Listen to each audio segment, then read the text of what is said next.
I'm so glad you found your way here tonight. Your subconscious mind is already at work, sorting the emotional residue of your day, quietly deciding what to hold and what to let go. Tonight, you'll discover how sleep is your brain's most natural tool for releasing negativity you didn't even know you were carrying, and understand why rest may be the most healing thing you can do for your mind. Welcome to Psychology for Sleep. Wherever you are right now, perhaps feeling the quiet weight of the day settling into your shoulders, or noticing how the stillness of night feels different from the noise of everything before it. Allow yourself this particular kind of rest. We'll journey through 100 psychology facts about the subconscious mind and sleep, from the hidden architecture of emotional memory to the overnight process that gently dissolves what no longer serves you, to the science of how your mind heals itself in the dark. These quiet journeys through the science of the mind build a community of people learning that they are not broken, only in need of rest. A gentle subscribe, like, or sharing this with someone who carries too much creates a pathway for more tired minds to find this peaceful space, and brings us closer to protecting it, one sleepy soul at a time. Your presence here tonight means more than you know. Let yourself settle completely here. Feel your jaw unclench, your breath deepen naturally. You can let these thoughts drift past without holding them. Sense that soothing heaviness enveloping you, like your consciousness slowly dimming its brightness. Thoughts dissolving into the peaceful fog of approaching sleep. Safe and undisturbed. Close your eyes and breathe deeply. You're floating where memories rest safely in gentle darkness.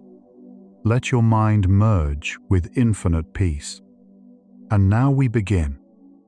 Your subconscious mind never truly sleeps. While your conscious awareness fades each night, the deeper layers of your mind remain active, processing the emotional residue of your waking hours.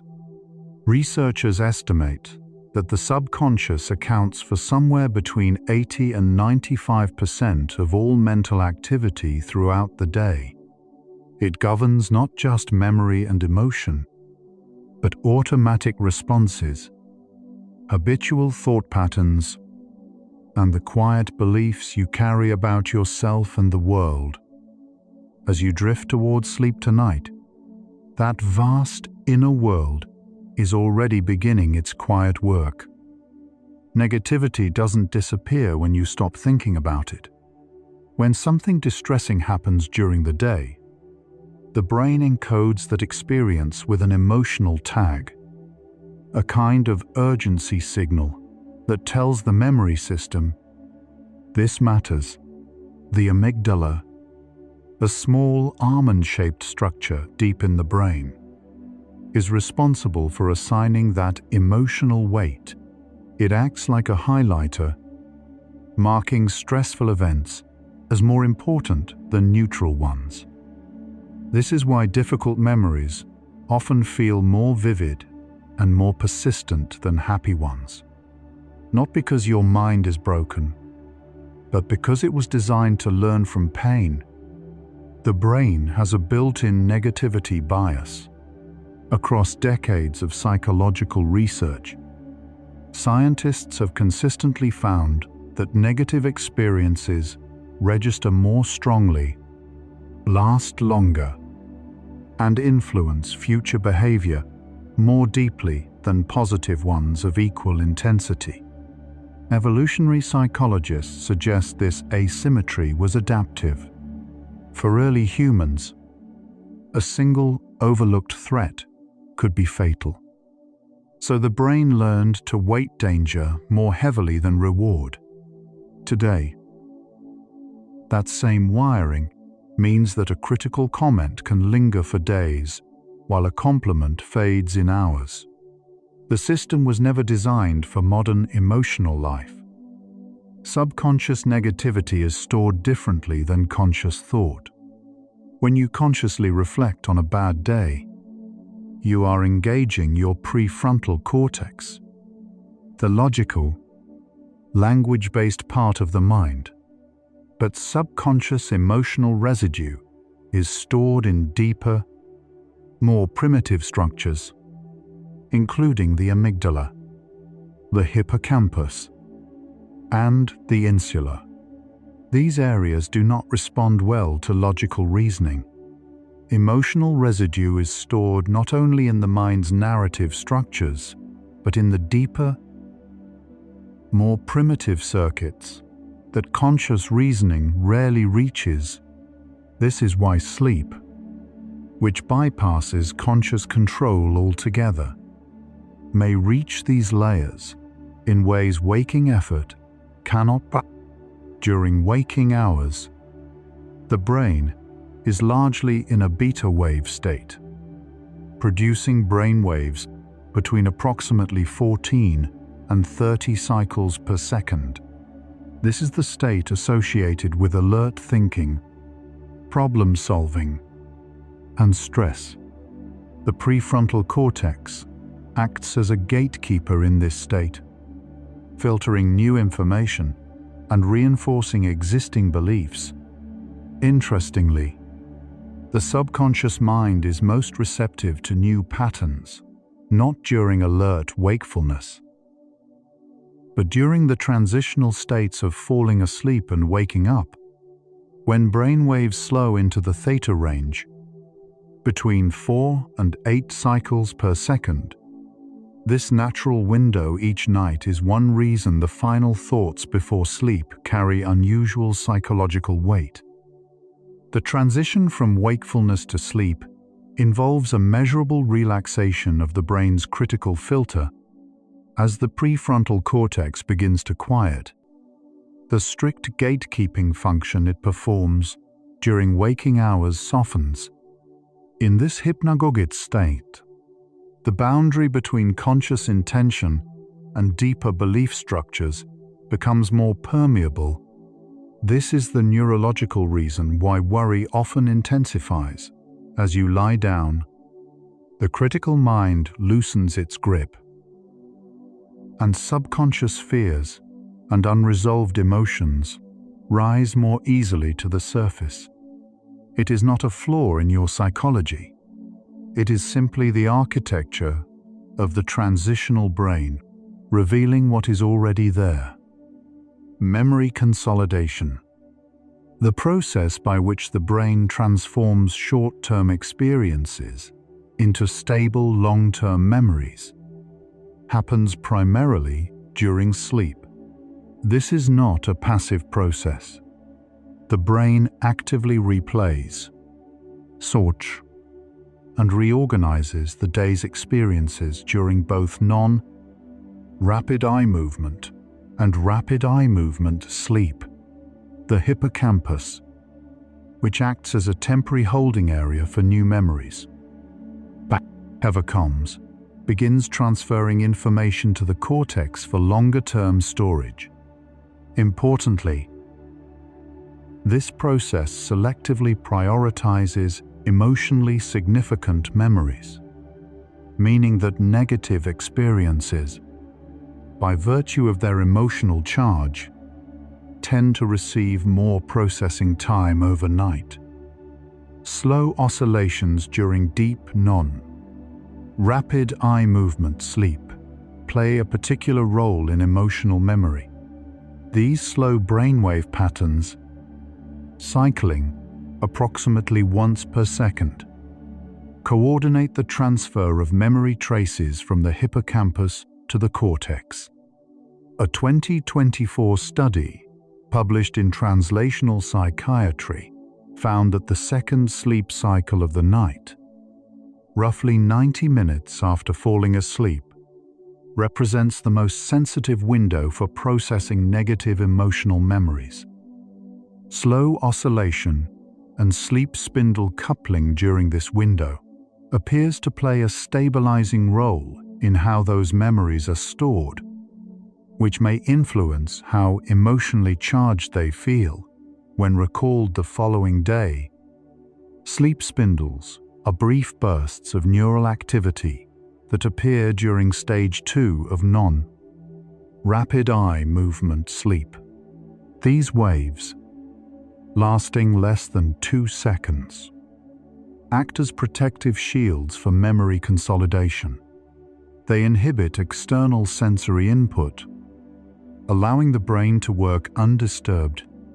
Research has increasingly linked spindle density to the quality of overnight emotional memory processing.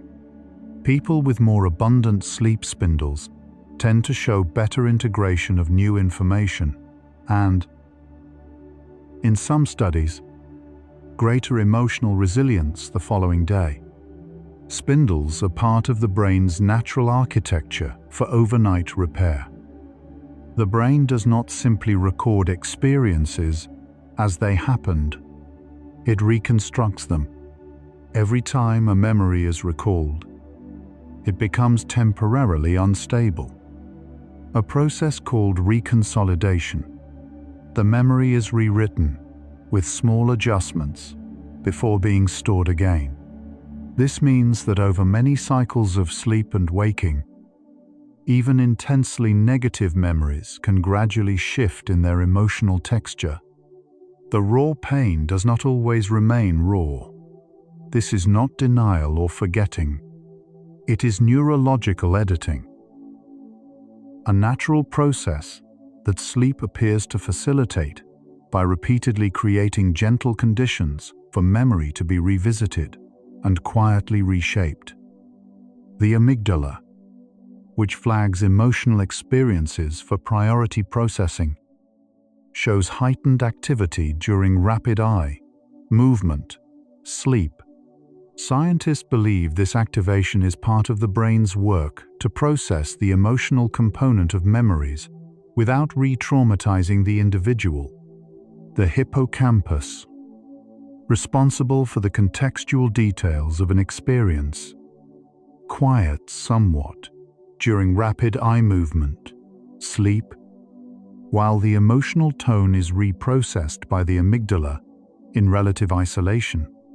Over time, this separation may allow the emotional charge of a memory to diminish while the factual information is retained. Sleep, in this way, performs a kind of emotional editing that waking psychology alone cannot easily replicate. Neuroscientist Matthew Walker at the University of California, Berkeley, has described rapid eye movement sleep as overnight therapy. His research suggests that during this stage, the brain reactivates emotionally significant memories in a neurochemical environment very different from waking.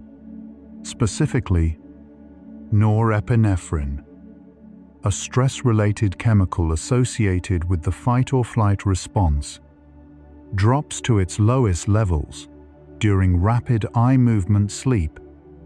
This chemical quieting may allow the brain to revisit distressing memories with reduced physiological stress, gradually softening their emotional intensity without erasing the experience itself. Cortisol, often called the stress hormone, follows a natural rhythm tied to sleep. Its levels are highest in the morning and gradually decline throughout the day, reaching their lowest point in the early hours of sleep. Disrupted sleep, particularly shortened sleep, raises nighttime cortisol levels and can maintain a baseline state of low-grade physiological alertness. Over time, elevated cortisol is associated with heightened anxiety, increased emotional reactivity, and greater sensitivity to negative stimuli. Sleep, by allowing cortisol to complete its natural descent, is one of the most powerful biological tools available for reducing emotional vulnerability. The prefrontal cortex, the region responsible for rational thought, impulse control, and emotional regulation, is highly sensitive to sleep deprivation.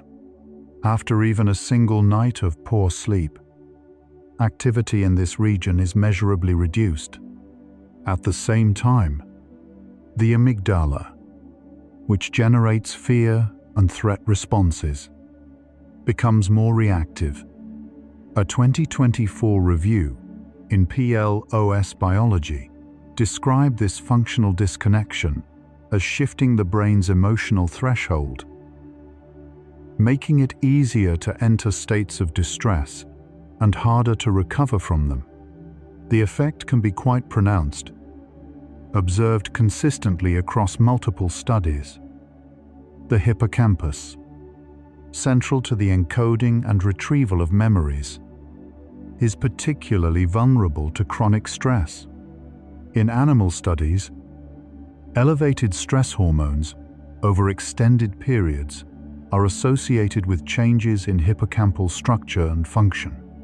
Human research suggests that prolonged psychological stress may similarly affect hippocampal function and the quality of memory consolidation, though the precise mechanisms are still being studied. During sleep, however, the hippocampus is among the most active structures in the brain, busily coordinating overnight memory transfer. Sleep may be doing important repair work in this region. Even if we are still learning exactly how, there is a distinction between the emotional tone of a memory and its factual content, and sleep appears to treat these differently. Research suggests that overnight sleep tends to preserve the core information of an emotional experience, while gradually reducing the visceral, bodily component of the feeling. The knowledge of what happened is retained. The acute physiological sting of it softens. This process is sometimes called emotional memory detoxification. It is not that you forget what hurt you. It is that your nervous system slowly releases the grip of that hurt over many nights at its own pace. Theta waves, the slow brain waves that appear during drowsiness and light sleep, have been associated with enhanced learning and memory integration in both neuroscience and psychology research. In the theta state, the brain appears more open to updating existing belief structures and forming new associations. Some researchers have described this state as a window of heightened neuroplasticity, a time when the rigid patterns of conscious belief are temporarily softened. This is one reason why the moments just before sleep have long been considered psychologically significant, not only in popular self-help literature, but in the underlying neuroscience of how beliefs are formed and changed. Negative thought loops, sometimes called rumination, are among the most common obstacles to restful sleep. Rumination involves repetitive, often involuntary replaying of distressing events, mistakes, or worries.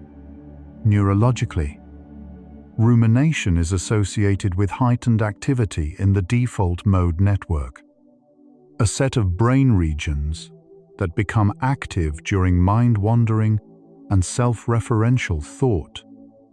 Studies have found that individuals prone to rumination show less efficient overnight emotional memory processing, as though the brain never fully transitions from review mode into the deeper repair phases of sleep. The inability to stop reviewing may, over time, impair the very process that would allow the reviewed experiences to finally settle. There is evidence that the subconscious continues to work on unresolved problems during sleep, even without conscious awareness. The phrase "sleeping on a decision" reflects a genuine psychological phenomenon Research on insight and problem solving has found that people are more likely to arrive at creative solutions after a period of sleep than after an equivalent period of wakefulness. Sleep appears to allow the mind to make connections across memory networks that are not easily accessible during focused, conscious thought. For deeply held emotional beliefs, this same capacity may mean that sleep gradually builds new associations around old wounds, without requiring you to understand the process while it happens. Dreams, which occur primarily, but not exclusively during rapid eye movement sleep, appear to play a role in emotional integration. Dream content frequently involves emotionally significant material, and research has found that dreaming about stressful events is associated with reduced emotional distress upon waking compared to not dreaming about them at all. One interpretation of this finding is that the dream state provides a kind of simulation space in which emotional experiences are replayed at reduced physiological cost, allowing the nervous system to gradually practice relating to those experiences with less reactivity.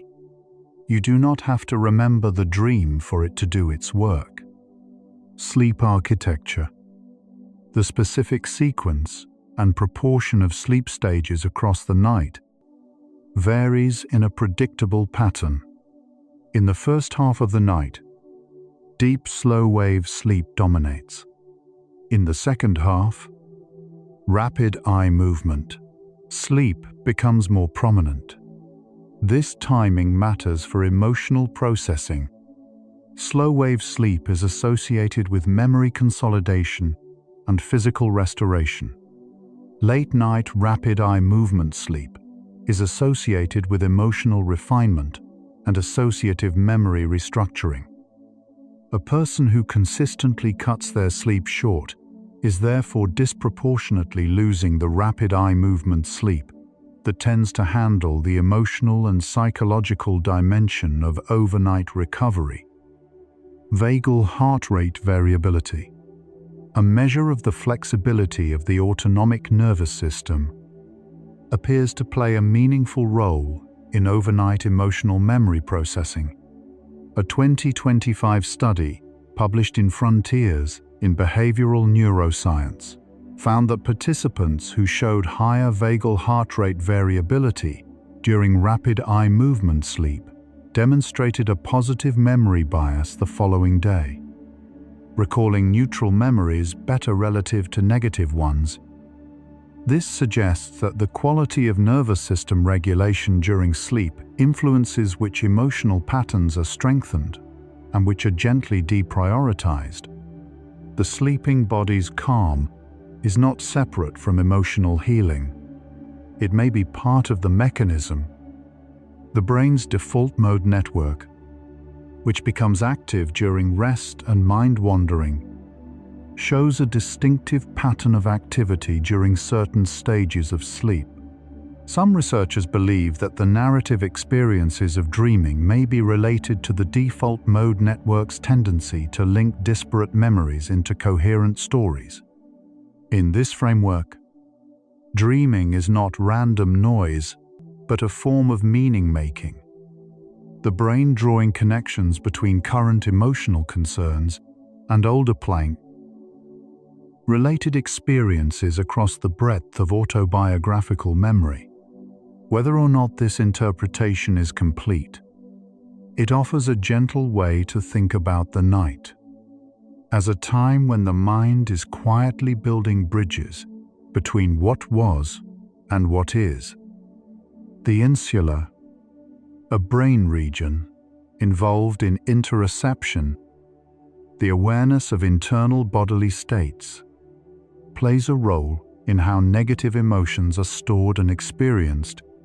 Anxiety, dread, and shame are not only psychological states, but bodily ones. And the insula registers the physical components of these feelings. During sleep, Reduced sensory input from the body allows the insula to process stored somatic emotional experiences with less new interference. This is one reason why people sometimes wake from deep sleep feeling emotionally lighter than they did the evening before, not because the problem was solved, but because the body's grip on it briefly released during the night. By the time a person has completed even a single full sleep cycle, approximately 90 minutes have passed, and the brain has moved through light sleep, slow wave sleep, and a first period of rapid eye movement. In this single cycle, early emotional memories of the day have received their first round of processing.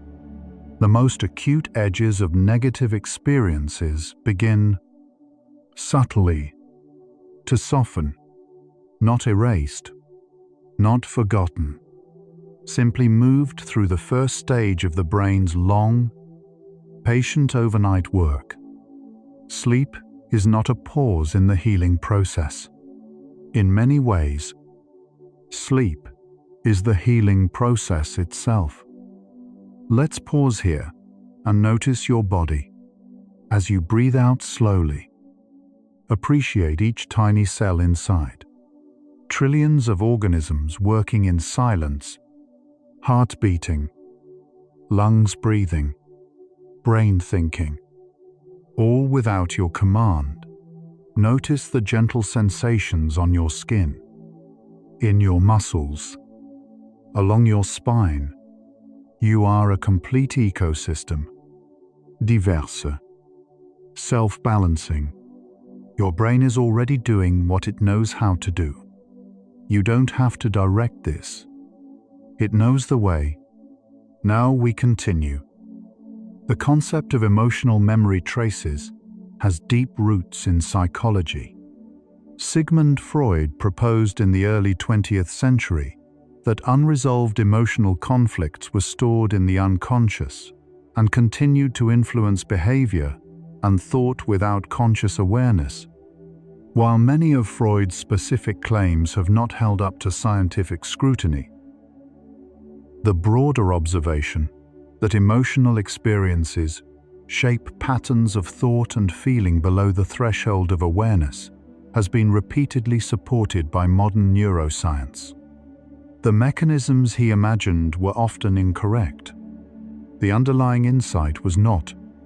Cognitive behavioral therapy, widely considered among the most evidence-based treatments for anxiety and depression, works in part by identifying and challenging automatic negative thought patterns. These automatic thoughts are not consciously chosen. They arise from deeply encoded belief structures that were formed through experience, often beginning in childhood. The therapeutic process is essentially one of making the implicit explicit, bringing subconscious emotional patterns into conscious awareness where they can be examined and gently revised. Sleep appears to support this same process biologically, creating nightly conditions in which implicit patterns can be softened and reorganized without requiring deliberate effort. Post-traumatic stress disorder provides a window into what happens when the overnight emotional processing system is disrupted. Individuals with this condition show characteristic disturbances in rapid eye movement, sleep, including altered sleep architecture, greater wakefulness during the night, and in some cases, nightmares that replay traumatic experiences without the normal reduction in emotional charge that healthy rapid eye movement sleep provides. Research has found that disrupted rapid eye movement and reduced vagal heart rate variability during that stage are associated with difficulty releasing strong fear memories. When sleep cannot complete its work, the emotional residue of trauma can remain closer to the surface. Nightmares, though distressing, may sometimes represent the brain's attempt to process overwhelming emotional material. In the context of post-traumatic stress, nightmares often replay trauma in a highly literal way. Without the symbolic transformation or emotional distance that healthy dreaming typically provides, researchers are investigating whether targeted interventions that improve the quality of rapid eye movement, sleep, such as imagery, rehearsal therapy, in which individuals consciously rewrite nightmare scenarios while awake, might help restore the brain's natural capacity to process emotional memories overnight. The nightmare may not be the problem itself, but a signal that the processing system needs support. Sleep and mood have a bidirectional relationship. Poor sleep makes negative emotional states more likely, but negative emotional states, particularly anxiety and rumination, also make sleep more difficult to achieve. This cycle can become self-reinforcing. A difficult day produces worry fragments sleep. Fragmented sleep increases emotional reactivity, which makes the following day harder, which produces more worry. Understanding this loop is useful because it suggests that improving sleep does not just follow from resolving emotional difficulties. Improving sleep can itself be a route into the loop that begins to interrupt it from a biological rather than purely psychological direction. The relationship between sleep and the processing of negative self-related thoughts has been studied in the context of depression.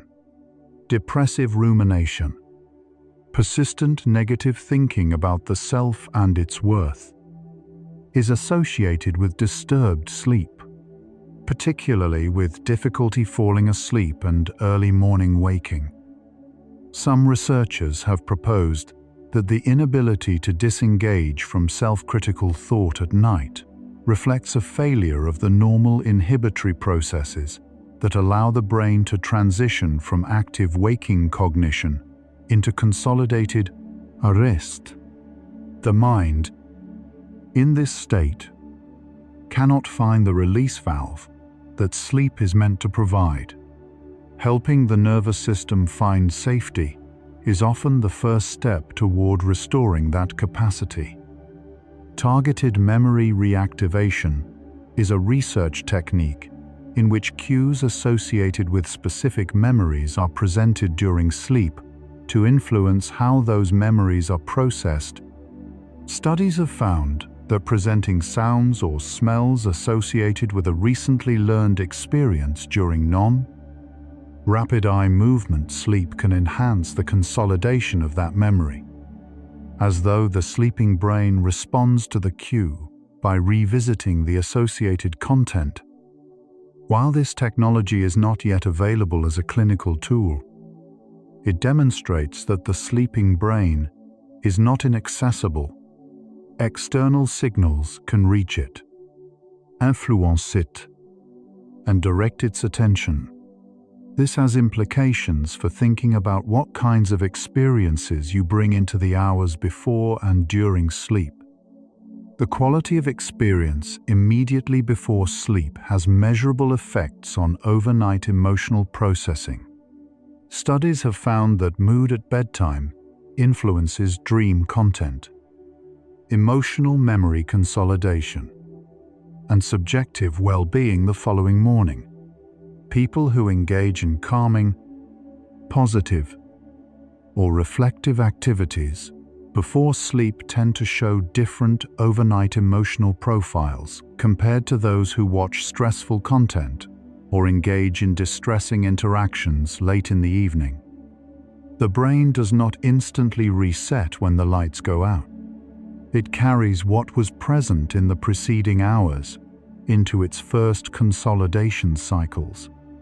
The evening, in this light, is part of the preparation for overnight healing, self-compassion, A psychological orientation that involves treating oneself with the same warmth one would offer a good friend has been associated with improved sleep quality in multiple studies. The relationship appears to be mediated in part by reduced rumination and lower pre-sleep arousal. Individuals who practice self-compassion tend to release difficult experiences more readily rather than holding them in vigilant review, which allows the nervous system to reach the parasympathetic state more easily. As sleep approaches, the ability to say, "Today was hard, and that is enough," may not be a weakness. Psychologically and neurologically, it may be a form of sleep hygiene. The parasympathetic nervous system, responsible for the rest and digest state, must be sufficiently dominant for the body to enter and maintain deep sleep. Chronic activation of the sympathetic nervous system, the fight or flight system associated with stress and threat, keeps the body in a state of readiness that is fundamentally incompatible with the deep relaxation sleep requires. Subconscious negativity that is held in the body as unresolved tension maintains a low-grade sympathetic activation, even in the absence of conscious worry. This is one way that unexpressed or unprocessed emotional residue can fragment sleep from within. Without the person being aware of the mechanism, breathing patterns are closely connected to emotional state and to the quality of overnight processing. During deep, slow-wave sleep, breathing naturally slows and deepens, signaling safety to the nervous system and supporting the parasympathetic dominance that restorative sleep requires. Anxiety tends to produce shallow, upper chest breathing, which maintains a subtle physiological state of alertness.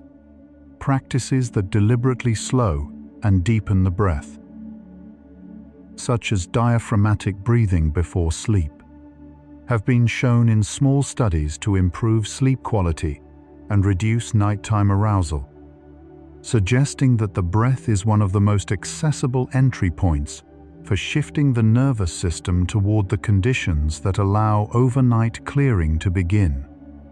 The glymphatic system is a network of fluid channels in the brain that clears metabolic waste products, and it has been a subject of considerable scientific interest in recent years. Earlier research suggested this system was most active during sleep, leading to the idea that sleep served as a kind of physical cleansing for the brain. More recent work, including a 2024 study in mice, published in Nature Neuroscience, has found that the relationship between sleep and glymphatic flow appears more complex than initially described. This area of science is still actively evolving. What remains consistent across studies is that the sleeping brain restores itself in ways that waking rest cannot replicate, even as the precise biology of that restoration continues to be studied. Body-based therapies such as somatic experiencing address negative emotional memories by working with the nervous system and the body, rather than solely through conscious verbal processing. These approaches, developed by therapists who observed that stressful memories are stored in physical patterns of tension and arousal, have shown efficacy in reducing the emotional intensity of difficult memories in clinical research. Their effectiveness suggests that subconscious negativity is not only a mental phenomenon, it is held in the body's posture, its tension, its habitual states of activation, sleep, which allows the body to release its vigilance completely, may be engaging similar territory. There is growing interest in the psychology of meaning-making as it relates to emotional memory. Research by James Pennebaker and others has found that writing about difficult experiences in a structured way, exploring not just the facts, but their meaning, tends to reduce the emotional charge of those experiences over time. Some researchers believe this process of narrative integration is precisely what the sleeping brain attempts during rapid eye movement sleep, when it weaves emotional memories into the broader fabric of autobiography. The capacity to find meaning in difficulty may not be separate from healing. It may be part of the healing mechanism itself. The emotional quality of waking is often quite different from the emotional quality of falling asleep.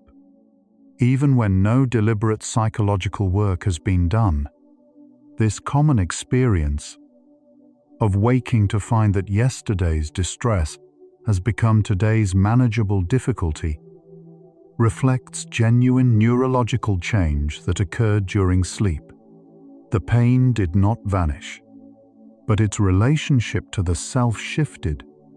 The brain, in its overnight work, did not resolve the problem. It placed it in a slightly different relationship to everything else that is known and felt. This is the quiet, patient, impersonal work of sleep, performed every night. Whether you ask it to or not, you're still here with me. Still, somewhere between thinking and resting, we're exploring the mind that tonight is quietly doing its own repairing. Let it take one slow breath. Notice the quiet between thoughts. We'll keep going gently from here.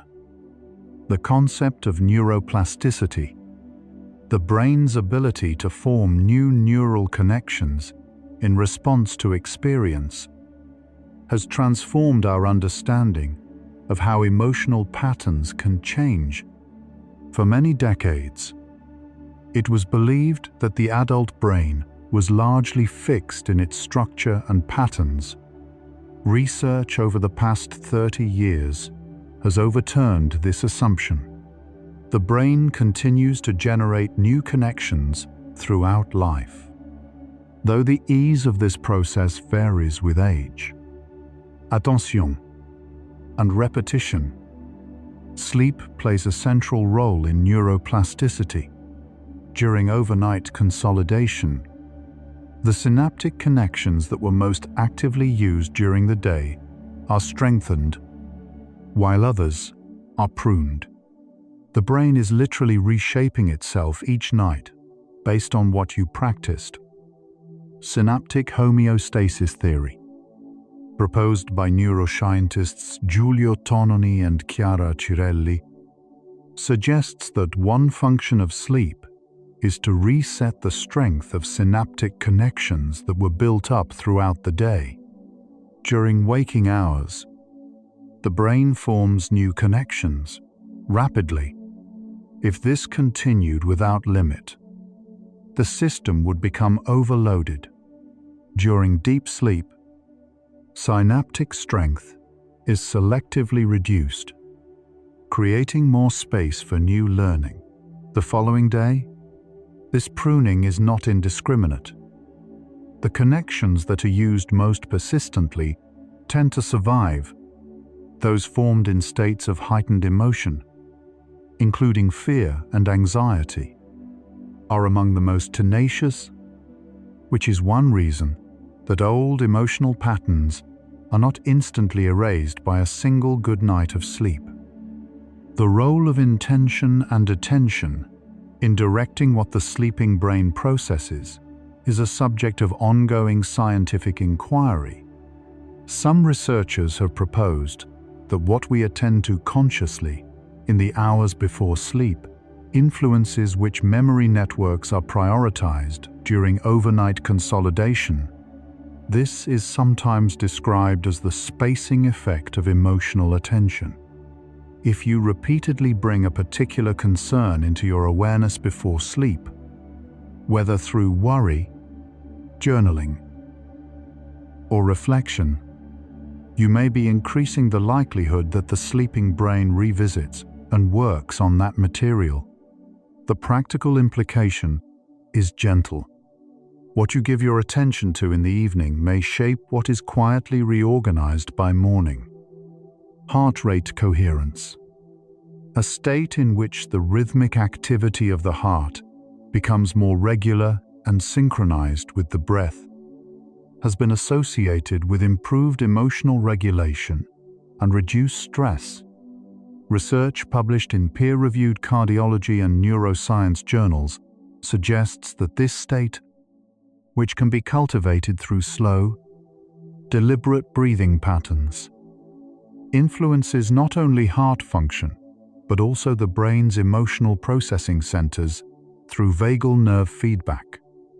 Practices that promote this kind of coherence before sleep may support not only the transition into sleep, but the quality of emotional processing that occurs within it. Acceptance-based approaches to emotional difficulty, such as mindfulness and acceptance and commitment therapy, emphasize the value of allowing difficult thoughts and feelings to be present without fighting them or trying to immediately resolve them.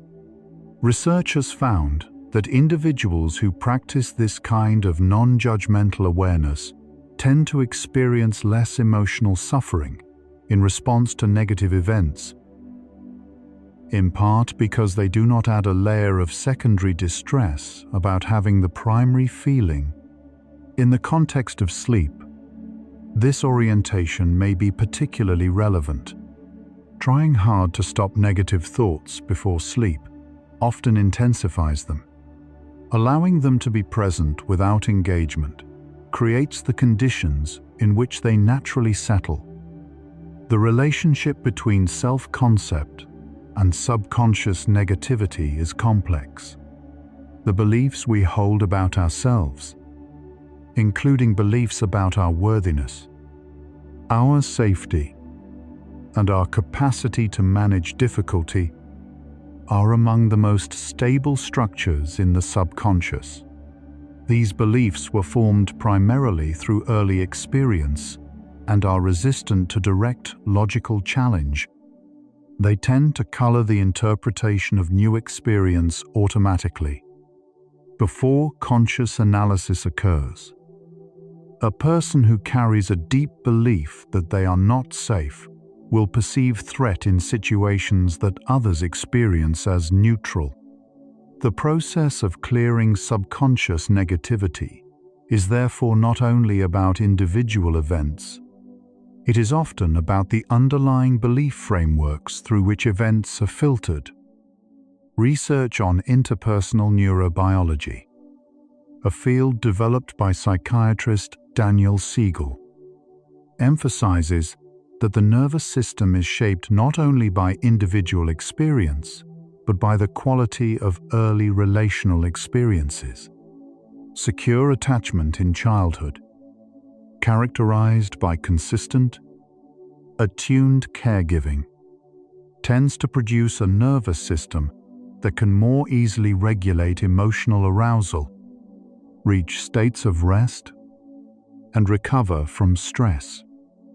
Insecure attachment experiences can produce a nervous system that remains vigilantly activated, even in the absence of current threat. This does not mean that adult healing is impossible. It means that the nervous system's baseline patterns reflect its history, and that healing often involves slowly building new experiences of safety, including the safety of undisturbed sleep. The role of the body in holding emotional memory has been explored by researchers working in the field of somatic psychology and trauma science. Their work suggests that stressful and chronically difficult experiences are encoded not only in the brain's memory systems, but in the body's posture, tension patterns, and autonomic nervous system responses. This means that emotional clearing is not solely a cognitive or psychological process. It involves the gradual release of physical holding patterns that the body has developed over years of experience.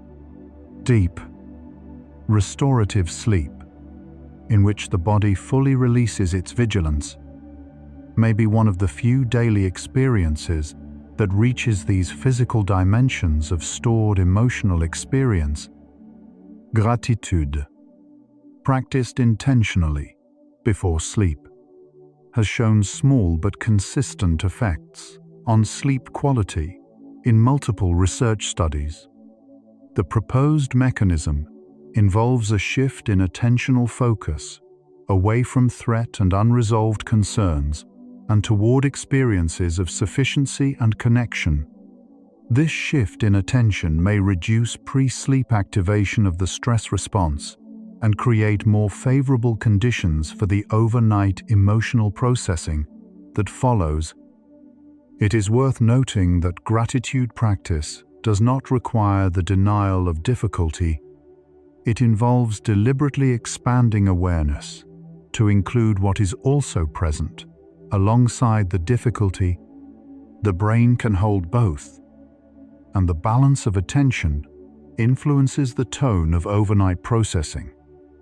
Halfway through our journey tonight, a pattern has been emerging. The subconscious mind holds more than we consciously access. Sleep reaches deeper than we realize. The brain's overnight work is not random or passive. It is purposeful, architectural, and deeply oriented toward integration, not erasure, not forgetting, but the gradual reorganization of what was raw into what is carried more lightly. You do not have to direct this process. You only need to create the conditions for it. Safety, stillness, permission to release the day. What happens in the hours that follow is the brain's own quiet intelligence, doing what it has always known how to do. Every memory you believe most strongly is actually reconstructed each time you recall it. Right now, your brain is gently rewriting itself, and tonight is part of that draft. The story isn't finished. It's being quietly revised in the dark. While you rest, you don't have to do anything to help. You only need to stay here, in this quiet, and we continue the journey. The prefrontal cortex, the seat of rational thought and conscious self-regulation, develops fully only in the mid-20s. Before that, emotional responses are governed more heavily by the amygdala and the limbic system. This means that many of the most powerful subconscious emotional patterns, particularly those formed in childhood and adolescence, were created before the part of the brain best suited to regulate emotion was fully online. These early patterns are therefore not simply old habits. They were formed by a brain in a different developmental state, under different neurological conditions, which is part of why they can feel so automatic and so difficult to access through conscious reason alone. The brain's response to emotional memories is not fixed at encoding. It changes each time the memory is retrieved. Research on reconsolidation has shown that when a memory is recalled, it re-enters an unstable state, during which it can be influenced by what happens during that retrieval window. If a memory is recalled in a safe, calm, supportive context, the reconsolidation process may update it with those contextual elements. Sleep, as a time of calm reactivation, may therefore function as a gentle reconsolidation environment in which difficult memories are repeatedly revisited in a state of reduced physiological threat. Distinct from what happens during waking recall, Emotional regulation is not a fixed trait. It is a skill with neurological underpinnings that can be developed over time.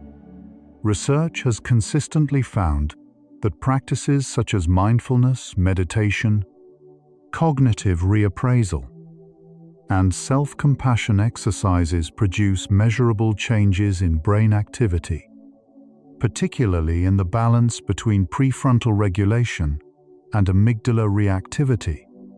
These changes accumulate gradually, over weeks and months, not hours. Sleep is part of this gradual process. Each night of restorative sleep is not a dramatic transformation. It is one iteration in a long, incremental biological process of the nervous system learning, slowly and steadily, that it is safe to let go. Children who receive consistently soothing bedtime routines show better emotional regulation and sleep quality than those whose bedtimes are unpredictable or stressful. Researchers believe this is in part because the transition to sleep is itself an emotional experience, one that involves releasing control, tolerating uncertainty, and trusting that the morning will come.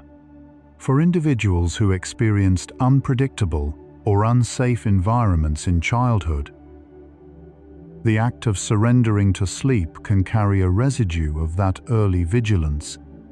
Building an adult relationship with sleep that feels safe and reliable is therefore not only about sleep hygiene in the conventional sense. It is about creating the conditions of safety that allow the nervous system to finally release. The default mode network, active during mind-wandering and self-referential thought, tends to be less active during deep, slow-wave sleep.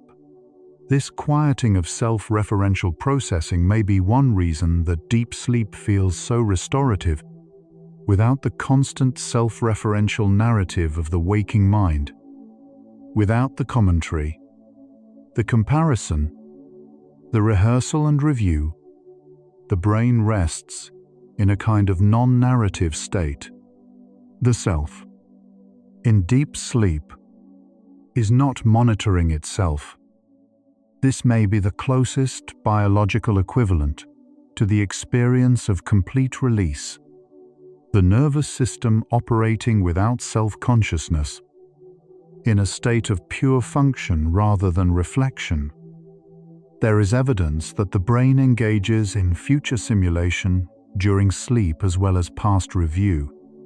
Research on prospective memory, the ability to remember to do things in the future, has found that sleep enhances forward-planning cognition in ways that extend beyond simple memory consolidation.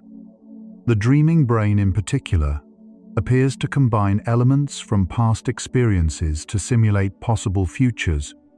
From a psychological standpoint, this means that overnight processing is not only about resolving what happened, it may also be about preparing for what comes next, building neural frameworks for meeting the future with greater flexibility and less reactivity.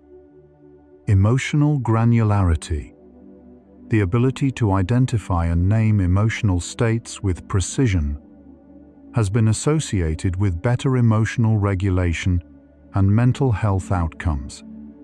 Research by psychologist Lisa Feldman Barrett has found that people with larger emotional vocabularies tend to experience less emotional reactivity and recover more quickly from negative events.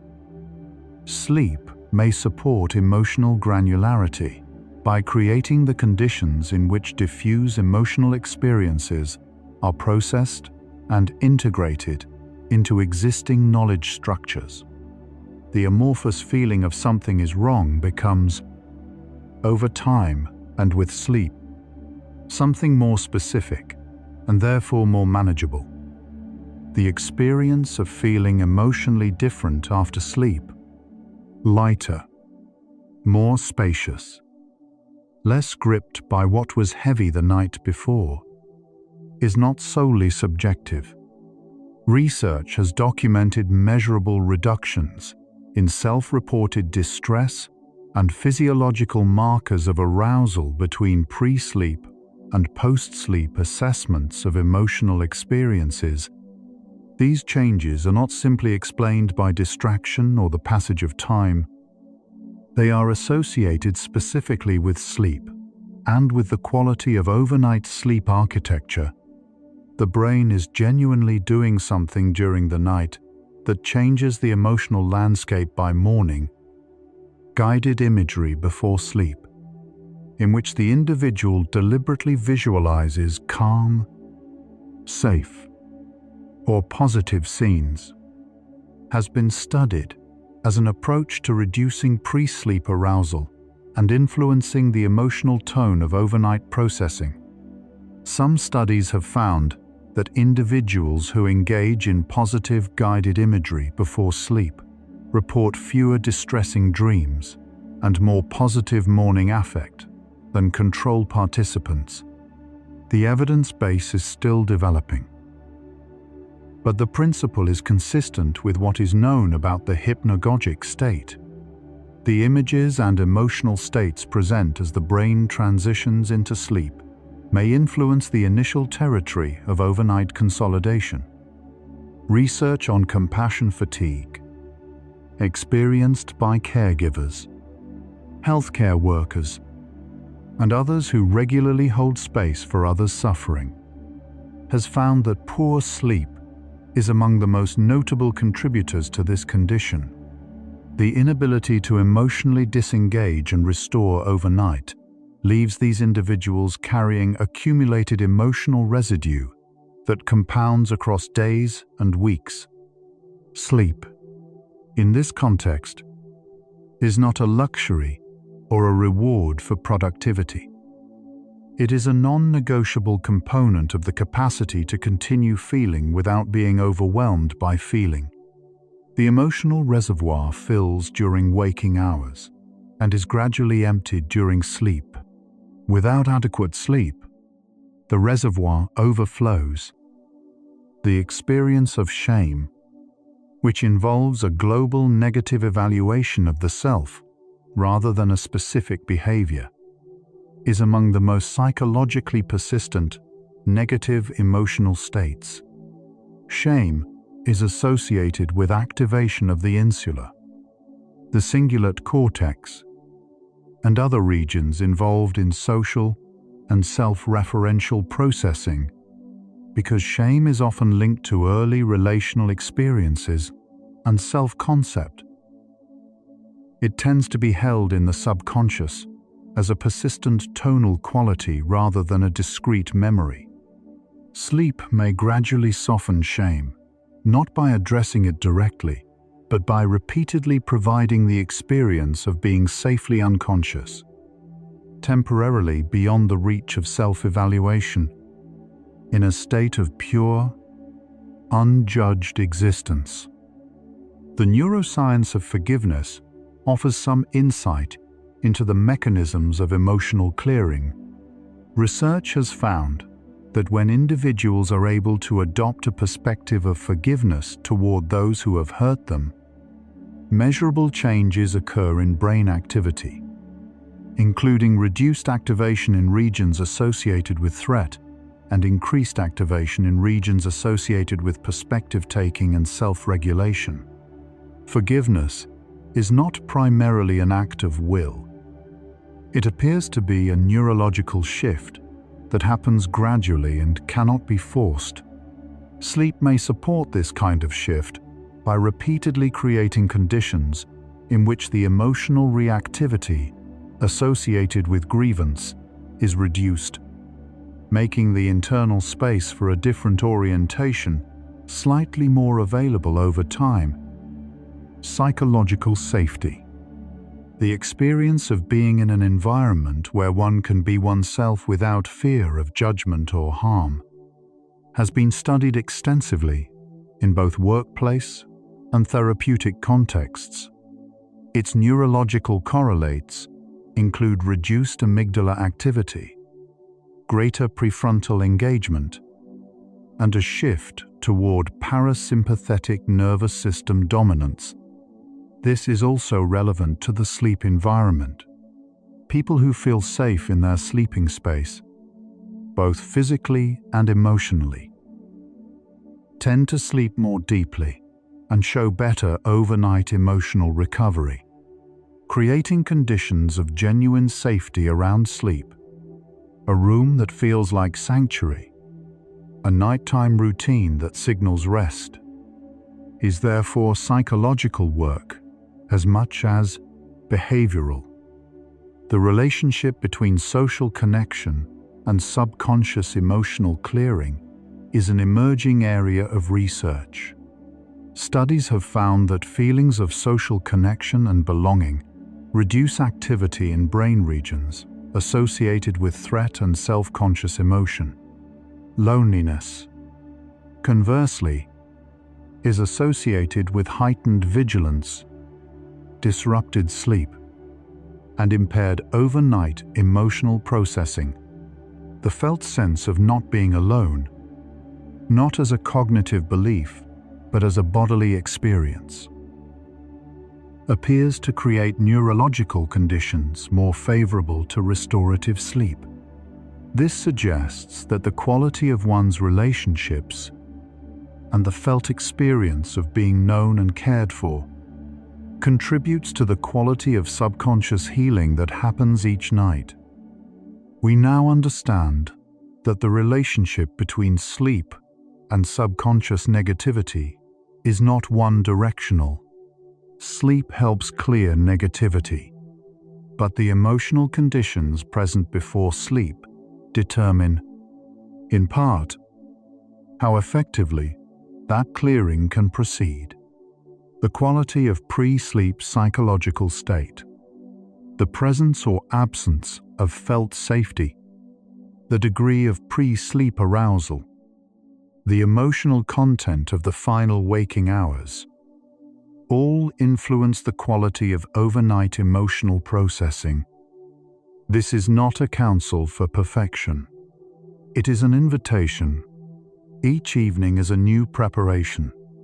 Each bedtime is a new opportunity to offer the sleeping brain conditions that support its oldest and deepest work. Sleep regularity. Maintaining a consistent timing of sleep and waking even across weekends has been associated with better emotional regulation and lower rates of depressive symptoms independent of total sleep duration. The brain appears to benefit not only from sufficient sleep, but from predictable sleep, as though the circadian rhythm itself provides a framework of reliability that supports psychological stability. Irregular sleep schedules disrupt the hormonal and neurological rhythms that emotional processing depends on. Consistency in sleep timing may therefore be one of the simplest structural supports for the ongoing work of subconscious clearing. The hypnopompic state, the period of transition from sleep to waking, may have some similarity to the hypnagogic state in terms of neural accessibility. During this window, brain waves are transitioning from the slow patterns of sleep back toward the faster rhythms of wakefulness, and the prefrontal gatekeeper is not yet fully online. Some researchers have suggested that this morning transition period may offer a brief window of heightened openness to subconscious influence, making it a potentially useful time for setting intentions, practicing brief mindfulness, or simply attending to the emotional tone that the overnight processing has left behind. Anxiety about sleep itself can become a source of pre-sleep arousal that undermines the process it is worried about. Sleep-onset insomnia is frequently maintained not by a fundamental inability to sleep, but by a hyperactivated monitoring system that watches for signs of sleepiness tracks time passing, and interprets wakefulness as evidence of failure. This metacognitive loop, worry about worry, creates a secondary emotional burden that fragments the transition into sleep.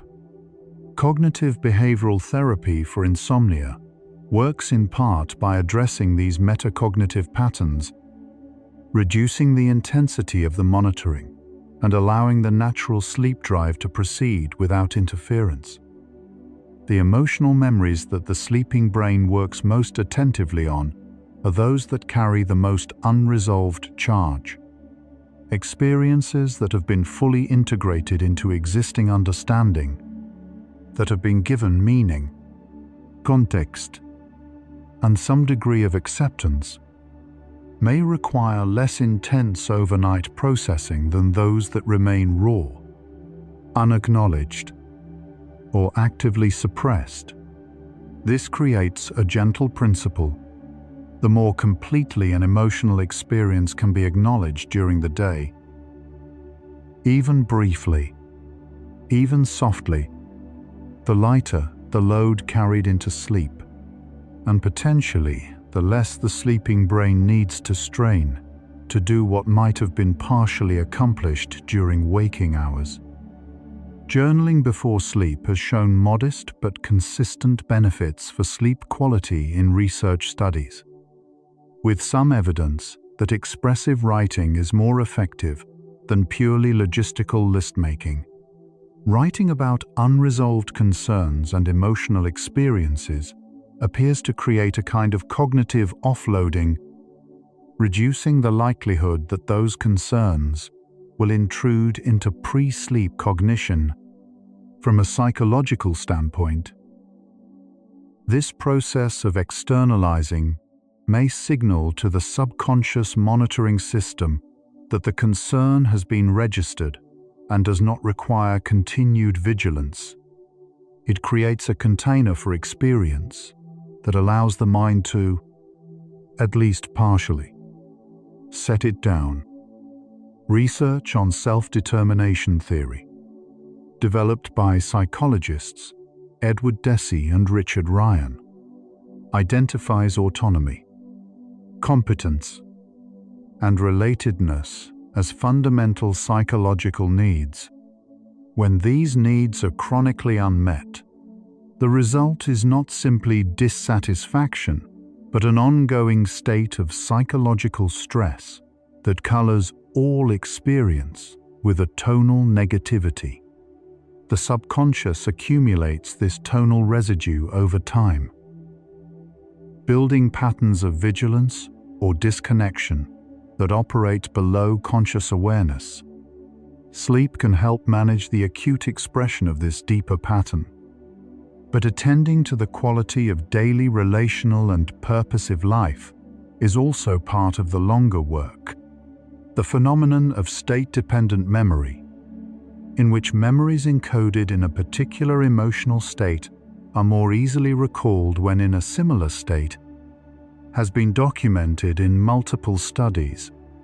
This has practical implications for understanding why negative mood tends to activate negative memories, creating a pattern that can be difficult to step out of without the nightly reset that sleep provides.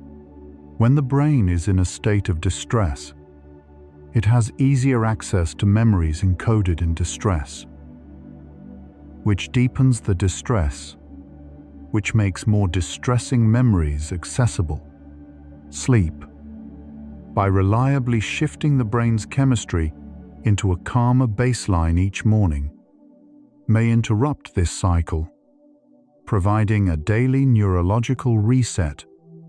The brain's reward system, centered on dopaminergic circuits in the limbic system, plays a role in the persistence of negative emotional patterns. Rumination, like many mental habits, can carry a paradoxical neurological familiarity, as though the act of returning to a worry provides a felt sense of control or self-protection. The brain may learn to return to negative thought patterns, not only because they are distressing, but because the act of returning to them feels, at some level, known and therefore safe. Sleep disrupts this circuit by temporarily removing access to the ruminative loop, giving the brain's pattern detection system a brief, unhurried rest from its own circling. Forgetting, like remembering, is an active neural process. The brain does not simply fail to store information that is forgotten. It actively suppresses certain memory traces in a process sometimes called adaptive forgetting. Sleep appears to play a role in this process, supporting the gradual fading of irrelevant or mildly aversive memories over time, while maintaining access to those that carry genuine adaptive significance. This selective fading, regulated by sleep architecture, may be one of the mechanisms through which the subconscious progressively releases what no longer serves ongoing well-being. The question this video began with has been answered quietly across 75 facts. How does sleep clear subconscious negativity? Not in a single night, not through a dramatic purge, but through a patient, nightly, multi-stage process of memory reactivation, emotional detachment, reconsolidation, synaptic pruning, and physiological restoration. Each night, the brain revisits what was emotionally significant, processes its charge in a chemically calmer environment, and returns it to memory in a slightly altered form. The rawness softens, the grip loosens. It does not vanish, but it changes. And this, over time, is enough. This is how the mind heals in the dark. Steadily, faithfully, one night at a time. Sleep doesn't come when you try to sleep. It comes when you stop trying. This is exactly that moment. Let go. Your brain has been doing its oldest work tonight. You don't need to supervise it. You don't need to understand it. You only need to breathe and to allow the patient machinery of rest to continue. We'll finish together now. Every night of sufficient sleep is a healing night.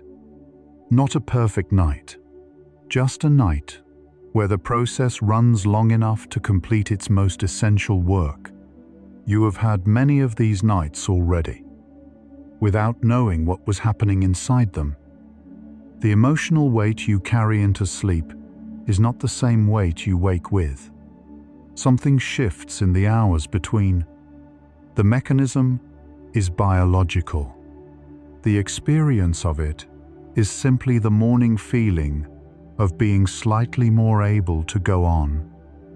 The subconscious mind does not hold negativity because it wants to harm you.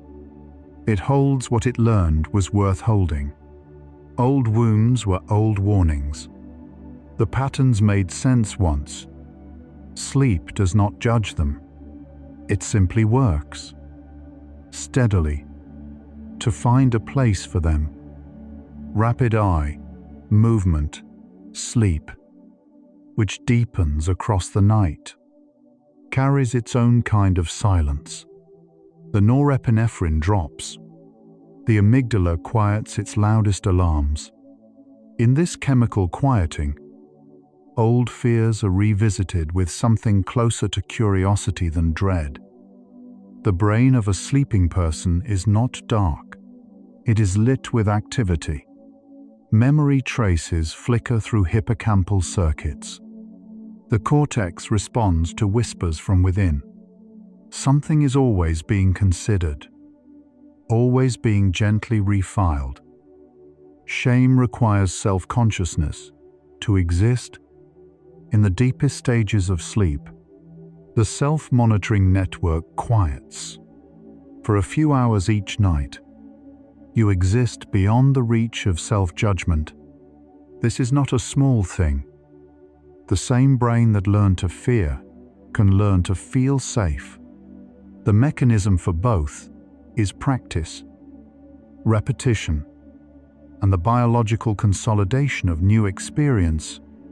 Sleep is where that consolidation happens. Each good night is a lesson taken in. Sleep spindles, those brief protective bursts in stage 2 sleep, number in the thousands across a single night. Each one is a small act of consolidation.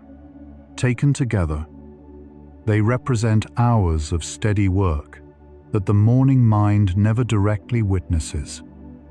The body breathes more fully in sleep than in almost any other state. The respiratory system finds its most complete expression when the conscious mind releases its grip. Something about pure function, uncrowded by intention, allows the deepest breath. Research on attachment security and bedtime interactions suggests that children in consistently soothing sleep environments tend to show more stable overnight cortisol patterns than those in unpredictable ones. The nervous system appears to register safety cues even as waking awareness fades. Telling yourself you are safe tonight is not a small act. The morning brain is a slightly different brain from the evening brain. Not dramatically different, subtly reorganized. A few synaptic weights shifted. A few emotional associations loosened. A few degrees more, ready for what comes. What the sleeping mind processes most is what was most emotionally significant. Your deepest concerns receive the deepest attention. The brain is not indifferent to what matters to you. It takes your emotional life seriously, even when you are not awake to direct it. Old grief does not disappear with sleep, but research suggests it changes in texture over time. As each night of rest contributes to a gradual process of integration, the loss remains. The acute edge of it slowly softens. This is not forgetting. It is the brain's long process of finding where a loss belongs in the architecture of a life. The feeling of lightness that sometimes arrives after a deep, undisturbed night is not imagination. Physiological markers of stress, including cortisol and inflammatory cytokines, are measurably lower after high-quality sleep. The body's chemistry genuinely shifts. The feeling of lightness has a biological address. The subconscious learns most efficiently from repeated experience. A single night of good sleep is meaningful. Many consecutive nights of good sleep are something more than that. The patterns held deepest in the subconscious were built through repetition. They are also changed through repetition. The question of whether it is possible to fully clear subconscious negativity through sleep alone does not have a clean answer. Sleep supports the process. It does not replace the broader conditions of safety, connection, and meaning that allow the nervous system to gradually release what it has long carried. But without sleep, those other conditions lose much of their restorative power. Sleep is not sufficient on its own, but it may be the most reliably accessible place to begin. The brain in its overnight work does not distinguish between deeply significant negativity and mild discomfort. It processes according to emotional charge. The mildly awkward memory and the deeply held wound receive attention in proportion to how much they activated the amygdala. Sleep does not editorialize. It simply processes what it finds. There is something quietly generous about the brain's overnight work. It does not require you to ask for help. It does not require you to understand the process. It does not require conscious effort or correct technique. It only requires that you allow yourself to rest. That single act of permission is the beginning of everything else. The brain that processes a painful memory during sleep is the same brain that will meet tomorrow's difficulties. Whatever clearing happens overnight does not stay inside sleep. It shapes how the waking mind perceives, responds, and recovers. The quality of rest becomes, gradually, the quality of resilience. Across a lifetime, the accumulated nights of sleep represent an immense biological investment in psychological well-being. Decades of nightly consolidation, clearing, and reorganization. The subconscious mind that exists in any given moment is the product of all those nights of steady work. What you are emotionally, in part, is what sleep has made room for. The body prepares for sleep without being asked. Temperature falls. Melatonin rises. The muscles release their day-long tension. All of this happens below the threshold of intention. The body knows its way to rest.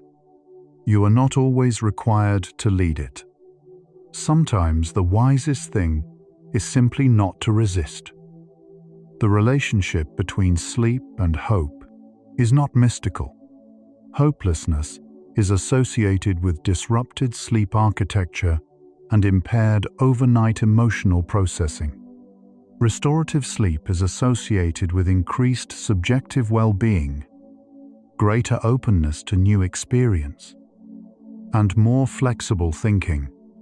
The brain that has slept well genuinely sees more possibility. This is a neurological observation, as much as it is anything else. Tonight, in the hours that follow this voice, your brain will do what it has always done. It will find the memories that carry the most charge. It will reactivate them in a quieter chemical space.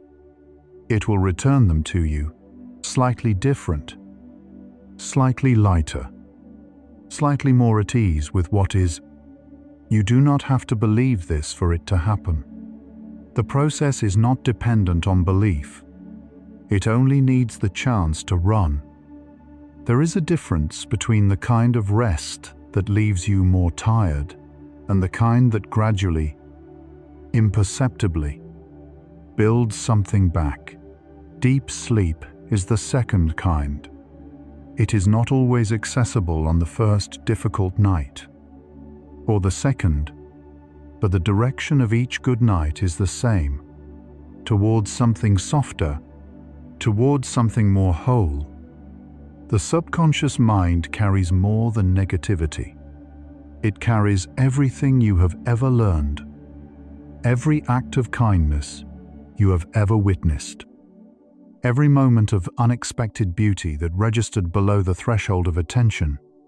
Clearing subconscious negativity is not erasing the subconscious. It is gradually allowing what was buried beneath the weight of fear and pain to surface. What rises, in the end, is not emptiness. It is more of who you were before the world taught you to be afraid. And so, our quiet journey through the sleeping mind comes to a gentle close. We traveled from the first hours of consolidation, where the second sleep cycle receives the most focused emotional reprocessing, to the chemical quieting of rapid eye movement sleep, where norepinephrine drops low enough for old fears to be held with something closer to curiosity than dread. We touched the slow oscillations of deep sleep. The protective sleep spindles that number in the thousands across a single night. The gradual editorial process by which raw pain becomes something carried more lightly, What we found was not a cure. What we found was a process, unhurried, faithful, impersonal, and already underway. The subconscious mind reminds us that healing is not always something we do. Sometimes it is something that happens to us, in stillness, in surrender, in the hours we least supervise ourselves. Much of the deepest repair happens in silence, in the dark, in the layered biology of rest. Sleep, in this sense, is not preparation for living. For the healing mind, sleep may be among the most meaningful acts of living itself. By allowing it fully, we glimpse what the nervous system has always been trying to find its way back to. In these final minutes, take the deepest breath you can, as deep as possible. Think about the unity of every mind that has ever struggled with the weight of what it felt. Every person who has ever lain awake, carrying too much. You are not separate from that vast human experience of needing rest. Let your entire being dissolve into the quiet that your mind has been searching for. Not just tonight, but perhaps for a very long time. Prepare for deep sleep. No boundaries left, only peace. If this journey through the science of the sleeping mind helped you feel a little less alone in what you carry, or perhaps a little more willing to trust the night with what you cannot yet resolve, a gentle like or subscribe may help another exhausted mind find its way to this same quiet. It only takes a moment, and it means everything to those still searching. But there is nothing you need to do now. Nothing at all. You have traveled inward tonight, through corridors most people never pause to notice. You touched the architecture of who you are, and found it more patient, more generous, more steadily resilient than it may have seemed.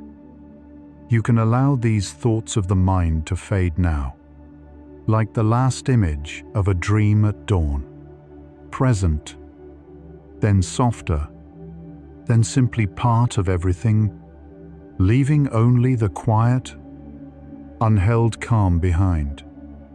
Let your breathing deepen.